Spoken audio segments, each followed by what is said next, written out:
Hello and welcome to Civil War Weekly, the podcast that answers the question, what happened this week in the American Civil War? I'm your host, Tim Patrick, and this is episode 205, February 10th to February 16th, 1865. Last week we talked through the Hampton Peace Accords, a sort of non-starter for the end of the war. We also talked about Hatcher's Run and John Breckinridge's new role. This week, we're going to do something a little different. I do not think it is a surprise to anyone when I say that I find first-hand accounts interesting. I try to put them in as much as possible, especially because sometimes they are describing the action better than me, I feel, at least in the narrative. Well, this week, I want to go over two accounts. And both of these I've actually read from before. This week, we will talk Henry Kidd Douglas and Maximilian Corby. Before I do that, though, let's talk about our Patreon content. And of course, we have a new episode here in February. That was a return to a statistical analysis, so a little bit different of an episode. We talked about some numbers that, through researching, I have particularly found interesting and striking in terms of casualties, percentages of those engaged, right? So there are a lot of numbers that I run down there in this week's episode. Now, I've done a previous statistical analysis. Normally, we are on a movie review, a memoir review, a picture slideshow showing some of the modern-day battlefields, what they look like, and if any of that sounds like it would interest you, there is a link in the show description. Those proceeds do go toward the general upkeep of the show. They are greatly appreciated. So we'll start this episode by going through Henry Kidd Douglas. And we've talked about Douglas before. Specifically, I believe we read him when we were talking about the death of Stonewall Jackson and the impact that that made on the troops. I think he actually captures this very well. But I wanted to kind of read through a recent series of events so you can get the idea of what Henry Kidd Douglas is like. Now, he does exaggerate just a little bit in certain areas, right? But I feel like the chapter here where we talk about Early versus Sheridan will run down the Valley Campaign and give us a pretty good idea of what reading through his book is like. When General Ramseur moved to Winchester, Early, with the rest of his command, moved off via Millwood to Middletown and Strasburg. On the afternoon of July 20th, Ramseur at Winchester, having received information that Averell was approaching on the Martinsburg Pike with a body of cavalry, went 4 miles out to meet him, and soon found that he had deceived as to Averell's force. A fight was soon on, and deployed a strong line of infantry, making the column of the enemy too heavy for us. It is questionable whether in any event we could have held the field against the attack, but 2 regiments on our left flank, excellent regiments too, became demoralized, and gave way in great disorder. Our flank was turned, and we were driven in confusion from the field. The enemy pursued a very short distance, and then retired from the battlefield, and made no further demonstration. Averell's loss was about 200 killed and wounded. We lost about 250 killed and wounded, 4 guns, and perhaps 200 prisoners. Brigadier Generals R.D. Lilly and Edward P.C. Lewis were wounded.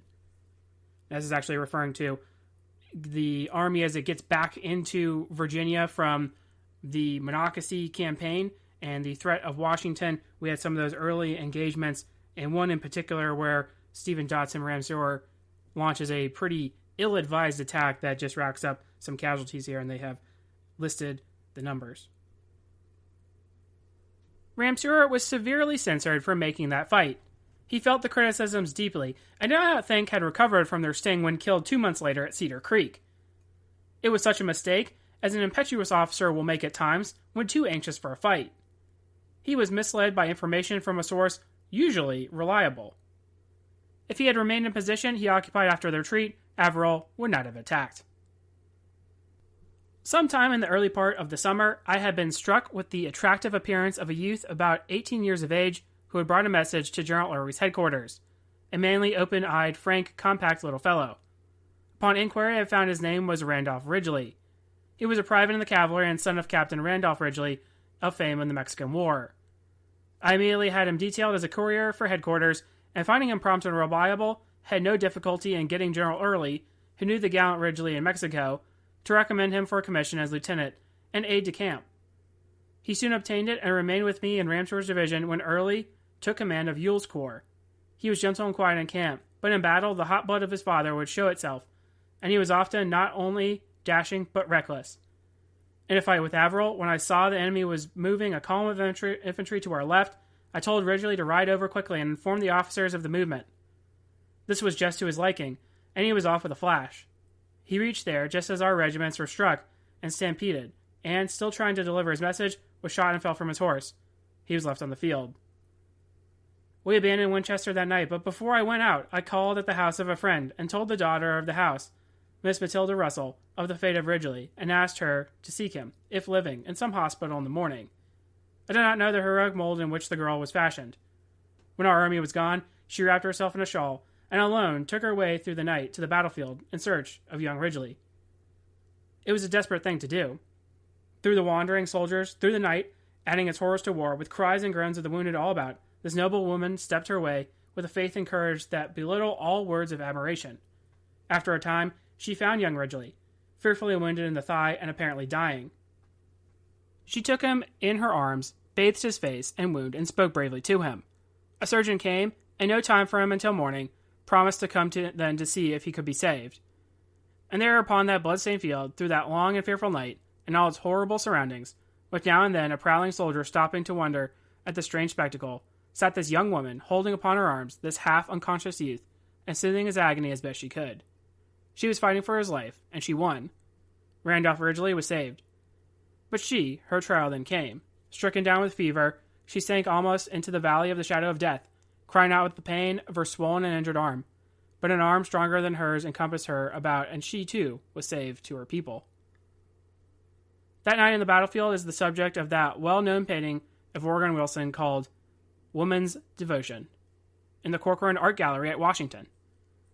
Through John Eston Cook, Wilson wrote to me about the incident, and that picture was the result of our correspondence. Randolph Ridgely still lives, lame from his wound, and has a son in the United States Navy, but Miss Russell sleeps at Winchester, near the soldier she loved so well. No Confederate ever passes her grave with covered head. General Early went into camp near Middletown, about 15 miles south of Winchester. General Crook came up with his forces from Berryville on the 22nd, joined Averill and Dufee, and took command. He moved out from Winchester a mile or two and encamped near Kernstown. His command consisted of 3 divisions of infantry, 2 divisions of cavalry, and 5 batteries. He was not settled in camp before Early determined to attack him. He moved against him promptly on the 24th. The battle was fought on the field from which Shields had driven Jackson. It was a short, decisive fight in which Breckinridge particularly displayed great skill and dash. Crook was driven from the field in great confusion and with great loss.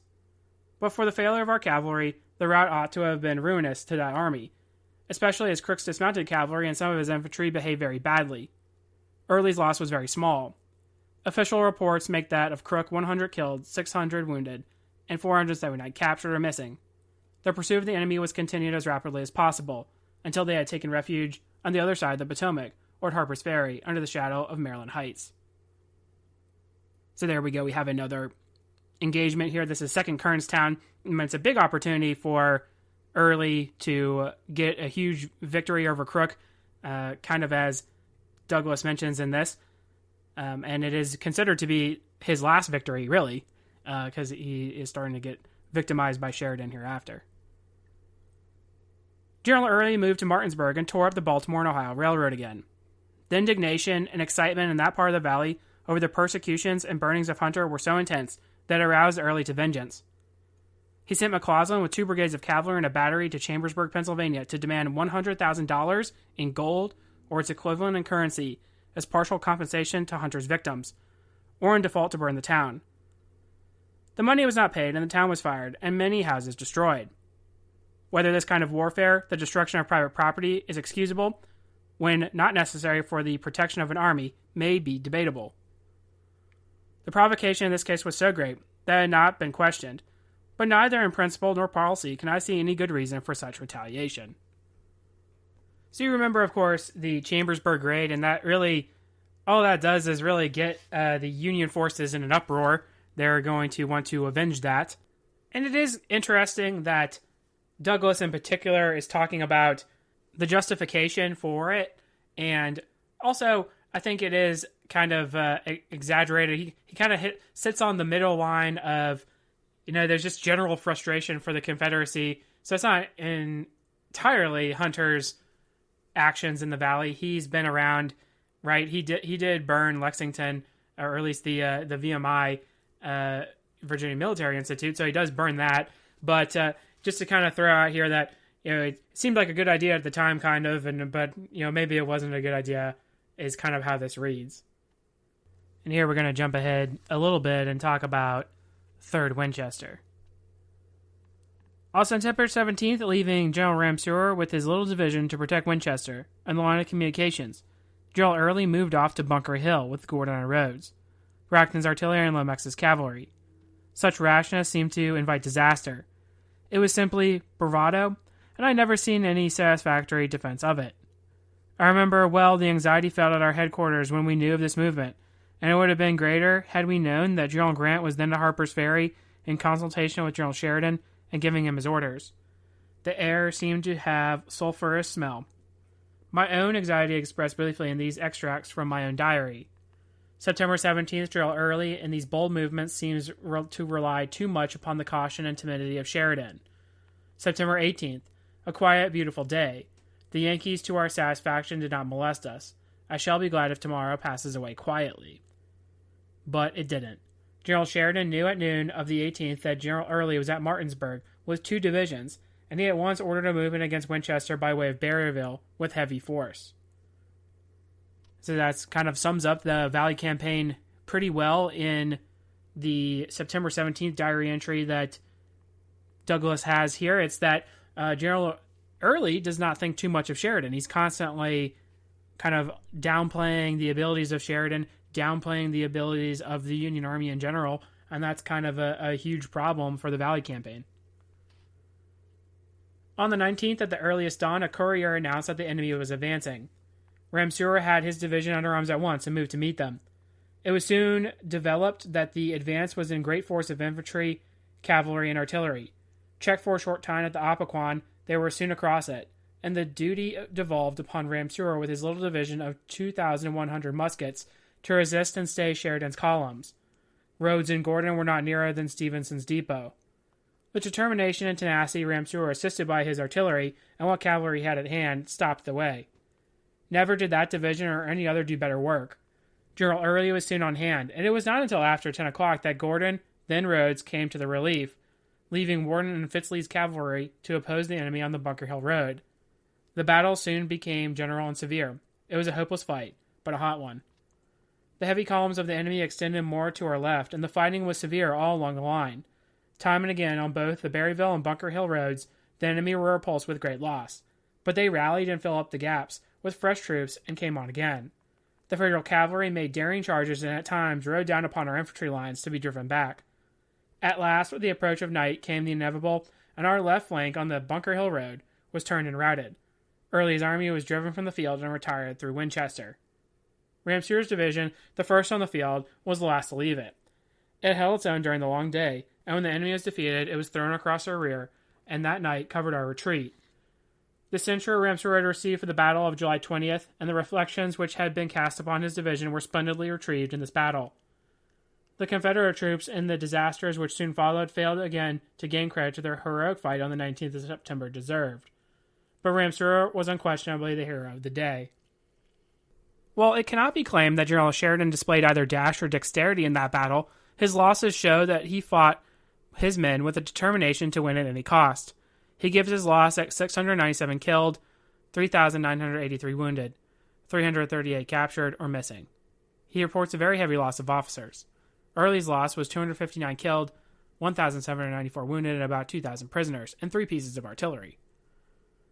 The chivalric and heroic Rhodes, after much brilliant service, fell in this field, and General Fitzlee and Brigadier General York were severely wounded. In the early afternoon, I had been sent for some reason to our left to report to General Breckinridge, who was in command. It is likely it was because I was familiar with that approach to Winchester. I witnessed and took part in the severe fighting for several hours before our retreat, and watched the dashing charge of the enemy's cavalry. For the first time, I saw a division of infantry, or what was left of one, form a hollow square to resist cavalry. It was evident our troops had more dread of Sheridan's cavalry than of his infantry, and our cavalry was unequal to them. I was in the hollow square with General Breckinridge when the cavalry charge was made and repulsed.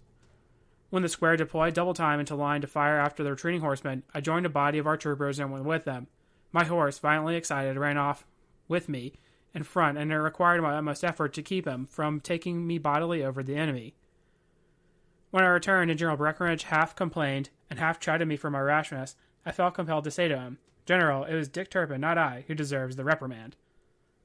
On that day, the general made me grateful for his soldierly commendation, and months afterwards his approval took another form.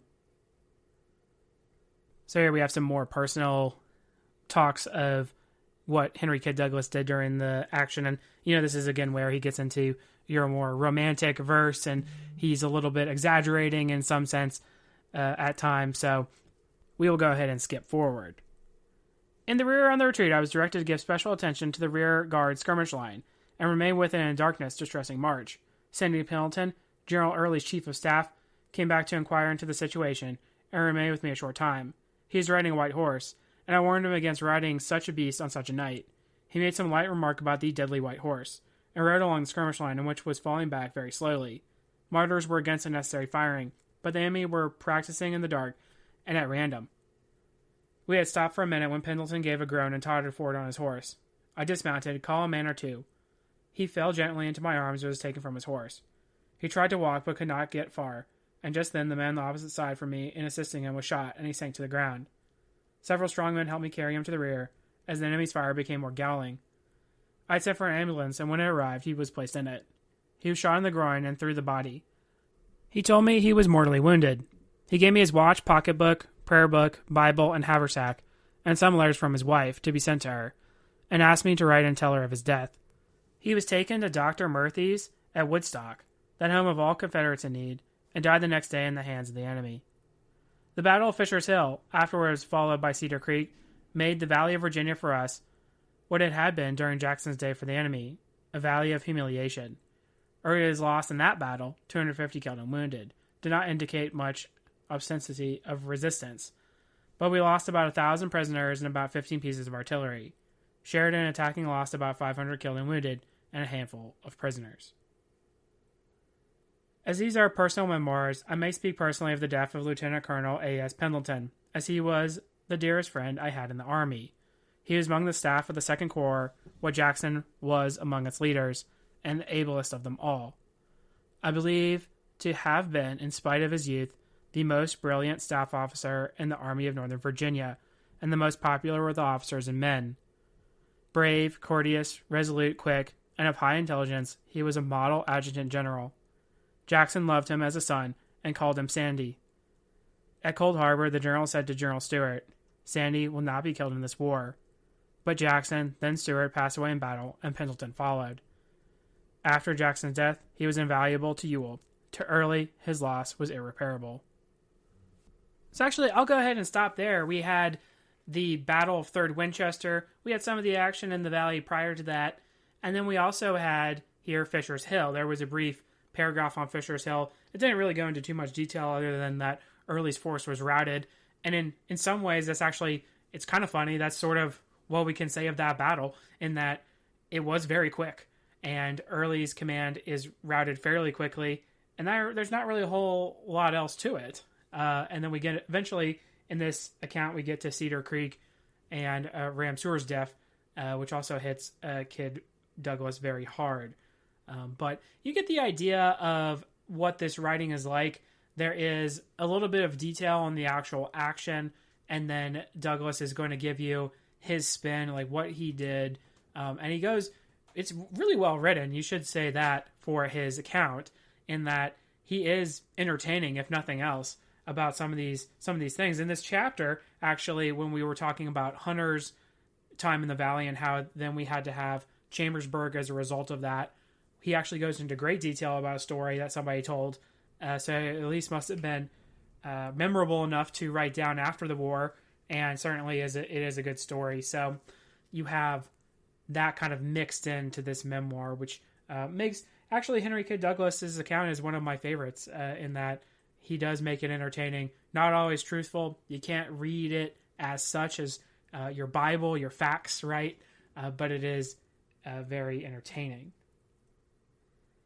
Now we'll go ahead and switch gears here because we did have Douglas's memoir here. Now we're going to flip back to another account that we've read before, and that's going to be the account of William Corby, who's going to be the chaplain of the Irish Brigade in the Army of the Potomac. And we actually read his account before in regards to Antietam and the Irish Brigade being deployed. And famously in that battle, Corby rides ahead and he's going to give absolution to the Irish soldiers as they go into combat prior to them being engaged there at the Bloody Lane there in the center at Antietam. And also famously, he gives a service at the second day of Gettysburg. Hancock famously is in attendance. You can actually see Corby's statue at Gettysburg. He has relatively on the spot where that happened. But in this particular account, I wanted to read it because it is a little bit different. It's actually describing an execution. And you might say, well, why is Corby describing that? Well, it's because he is a chaplain. So a chaplain would have been present during this time. Obviously you have in your classic, execution scenes, there's always some kind of religious personnel. When we get into the trial of the conspirators during the assassination of President Lincoln, you're actually going to see multiple members of the clergy for the various condemned individuals. So let's go into Corby's account and see what it's like. And here we have in the chapter, an officer's preparation for execution. For obvious reasons, real names cannot be given in the following account. In July 1863, there were in our camp 2 officers, both captains, whose tents were next to each other, separated by only a few feet. The canvas walls did not obstruct the sound of the voice. In one of the tents was Captain Peter, let us call him, and the other Captain Paul. There you go. You have the chaplain is reverting to some Bible names here for his fake names, which I think is amusing. One day, Captain Peter heard the conversation going on in Captain Paul's tent. It was about himself, and of a disparaging nature. Captain Peter felt his blood boil, but he went out of his tent so that he may not hear any more of the talk. After all, he returned to his tent, sat down all alone, and began to read. Again, he heard the conversation about himself, and growing still worse, in proportion, probably as more wine had been taken. Captain Peter could stand it no longer. He got up to remonstrate, and with no serious intention, just as he was passing by the tent, took up a revolver that lay on the stand near the door, and walked over to the front of his neighbor's tent. He turned back a portion of the canvas that formed the closing, and demanded in a stern voice, "Captain, do you mean what you have been saying about me?" "Yes," came the defiant reply, "and more." Having the revolver in his hand, he shot Captain Paul. That moment his regret was so great he wished the arm that did the shooting had dropped from his body in time to save the life of his fellow officer. But his regret was too late. He was court-martialed and sentenced to be shot. He did not belong to my command, but he sent for me and told me the entire circumstances, as given above. Then he said to me, "Father, do what you can for me. I have but a short time to live, only a few days." I put him on retreat and spent all the time I could with him, and oh, how fervently the poor man prayed. He ate almost nothing, wept bitterly over the sins of his past life, asked God thousands of times, day and night, to pardon him, and all of his enemies. Prayed for mercy also for the poor soul he had sent prematurely to eternity, and finally he made a confession with heartfelt sorrow. I kept before his mind the infinite mercy of God, the sufferings of Christ on the cross, and other reflections of a similar nature. I spent most of the night previous to the day set for his execution in his tent, and was seriously affected by his groans and lamentations over past transgressions. Next morning I brought him Holy Communion. He received most devoutly, and after making a pious thanksgiving, told me that he had prayed all night, and had not slept 1 hour. Finally the time came. A squad of men with fixed bayonets were at hand to lead him out. Just then an officer came dashing forward and cried, "Halt! A dispatch received. Pardon granted." The prisoner was in the act of moving out in sad silence to meet his death when his announcement fell on his ears. The reaction was too much for him. He dropped into his seat and fainted. He had nerved himself to meet death, and very unexpectedly he was free. This narrative, although touching by the nature of the subject, is still far short of the reality. One must witness such scenes to realize them to the full extent. It occurred to me at that time, and frequently since, that his earnest preparation for death would form an excellent model for us all. It was one full of faith and self-conviction, accompanied with deep humility and true contrition. In August, I received from his accomplished wife the following letter, which I copy verbatim, written to answer the one I had written to her breaking the news of her husband's fate and offering all the consolation I could under the circumstances. The Reverend Corby. I received yours of July 30th and feel deeply indebted and truly grateful for your kindness you manifested toward my husband in the hour of his great trial. The consolations of religion were always sweet, always soothing to the soul of the believer. But when called upon to sever earthly ties and bid farewell to earthly scenes, when our days and hours are numbered, oh, how precious then the assurance of a lover's undying love, his promise of pardon and life everlasting to us all who believe him. How welcome then is the minister of God to the glorious rest prepared for the children of God in heaven. Be assured then of my heartfelt thanks for your kindness, my earnest prayer, and that you may continue in your labor of love, that like St. Paul you have fought a good fight, and there be therefore laid upon you the crown of life. Other priests in the army had possibly incomparably more chances than I to bring consolation to the afflicted, to minister to the needy, the rights of the church, and to extend a helping hand not only to the sick and wounded and dying soldiers, but also to send authentic accounts to the anxious and weeping relatives at home, which must have been to them a balm to the aid in the healing, and curing their bleeding hearts. Amid the long marches, during deprivations of food and shelter, those chaplains felt their mission was not absolutely and entirely a fruitless one. In my limited experience, I can say that the answers to hundreds of letters written at the request of the distressed, sick, wounded, and dying soldiers were teeming with sentiments of sincere gratitude. But who can tell what a boon it was for the poor departing soul to have a chance, far from all churches, far from home, and yea, perhaps in the depths of a dismal mountainous land, covered with wild forests, to receive the sacraments of the Holy Church. The good soldiers were not unmindful of such advantages, and consequently would sacrifice all comfort, made, and almost any sacrifice to accommodate the priest whom the Church, in her maternal care for souls, placed over them to minister to their spiritual wants. We continued our routine of marching and countermarching until we finally entered a campaign called Mine Run. But from this, General Meade was obliged to fall back about November 12th. Some cavalry and artillery were fighting followed up our corps, the 2nd. We had some loss, and some of us had very close calls. However, we captured a battery of 6 guns and 750 prisoners. Another move was made in December across the Rapidan, but no general engagement took place. This closed the year 1863, and our troops went into winter quarters. So there we have an account from Corby, and there is a lot of seeing it through the lens of a priest, right? A lot of the writing is like that. But it is kind of a good point to make, and why I read that today, in that not only would you have these chaplains who are witnessing these executions, they would have probably been right up there until the end, maybe even performing some kind of words over the deceased, over the dead body, seeing that the burial is made, right? But you would also have them in these situations where you're not seeing an execution, but even in combat scenarios where you're having to write home to loved ones, to family. You know, famously, we talked about it actually in the Battle of Franklin before the general assault is made by the Confederates. There is one regiment in particular who is just kind of throwing things at the chaplain who's going to stay behind so that he can mail them home. And the chaplain is going to go in with them. So in a lot of times, and we kind of very briefly mentioned it actually in this account, in that the chaplain is oftentimes going through these same dangers with the soldiers in order to do what in their mind was their duty. So it is a piece of the war I don't think we talk about too often, but remember too, in that there was a very strong awakening. We talked about the Great Awakening in these soldiers. There was a heavy turn toward religion.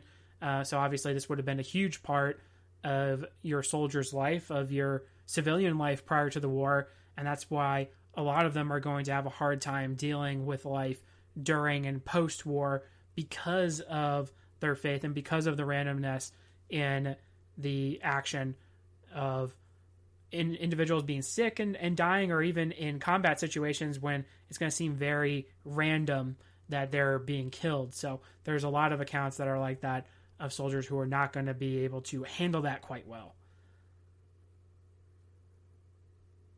So with that, we're actually going to bring today's episode to a close. Hopefully these longer first-hand accounts, written specifically for a memoir after-action kind of purpose, were, at the very least, slightly different than our normal accounts that we see in our narrative. And speaking of that, though, next week we're going to return to the narrative. Sherman, once again, is going to be on the move. If you like what you hear, please make sure to leave a review. Posted in the description should be a link to the website as well as Patreon information. Support for the general upkeep of the show is greatly appreciated. Feedback's always welcome. Questions, comments, concerns. The email is cwweeklypod@gmail.com. Thank you all so much for listening, and have a great week.